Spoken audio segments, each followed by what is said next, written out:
21st meeting of the Montreal Protocol in Port Ghalib, you came with quite a substantive expectations. And on this last day, what do you think?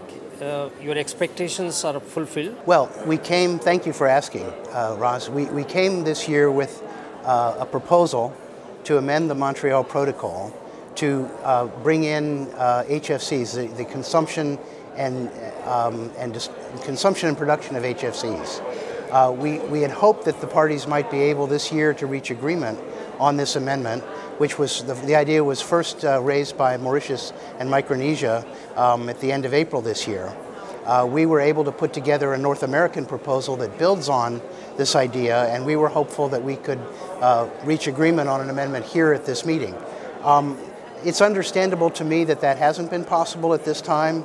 Our proposal, after all, was only introduced on the 14th of September. It's been very little time for people to appreciate what this means in their national circumstances, to assess the impacts and so forth. But we're very positive about this meeting because there's been a wonderful opportunity to explain the rationale, to explain what's behind it.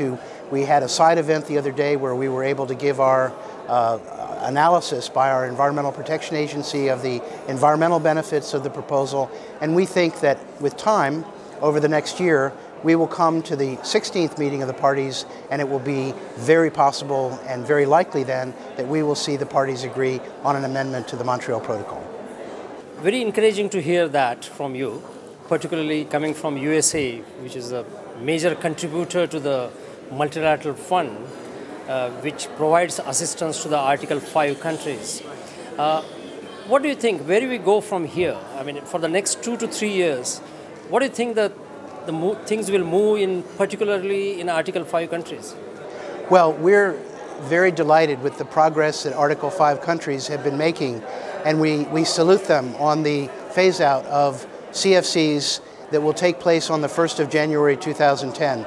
This is an absolutely historic date because from that point forward they will be consigned to the dustbin of history, I think, the CFCs. So we're thrilled and we acknowledge the work and the progress being made. We also are very much aware of the efforts being made by Article 5 countries now and by non-Article 5 countries with the accelerated phase-out of CFCs, HCFCs. So this is important work. It's work that I signaled yesterday in my plenary statement.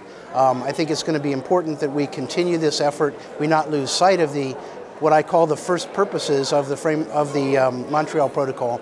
But by the same token, we think it's also time, we can't be unmindful of the impacts our actions are likely to have on the global environment, in particular on the climate system.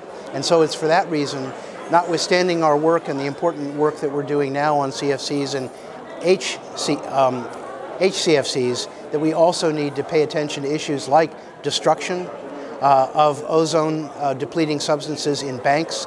We have a very positive decision coming out of this meeting on that issue. The United States made a proposal, and we're very pleased that that issue is going forward. I note that China said that this is a matter of urgency, and we agree. But I think we also need to begin looking at the issue of alternatives to HCFCs, in particular HFCs. You refer to the right kind of a very appropriate challenge of destruction of ODS. It's definitely a formidable task.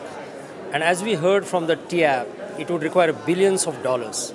Do you really think, knowing that USA position is very practical, something you propose which is doable, do you think which involves something billions of dollars for destruction, is it achievable? Well, let me say, if we were only looking to destroy these substances because of the ozone benefits, I think that we might have trouble attracting the financing that's going to be needed.